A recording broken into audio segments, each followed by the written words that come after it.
Question 17, it's recurring decimals and fraction addition, and that's a 4-mark question.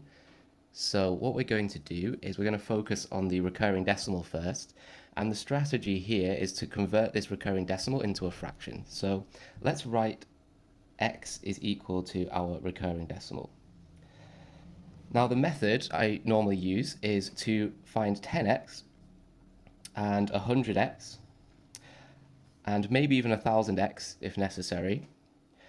So let's do that first. So 0.28 recurring times 10 is 2.8 recurring, and times 100 would be 28.8 recurring.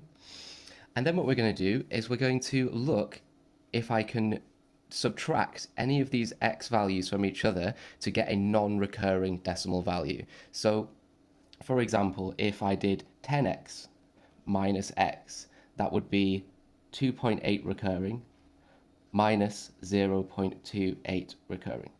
Now, if I subtract these two from each other, am I going to get a non-recurring answer? Well, no, I'm not, because if I subtract 0.28 from 0.8888 recurring, it stays as a recurring decimal. So I'm going to try a different combination. And I'm going to try 100x minus 10x.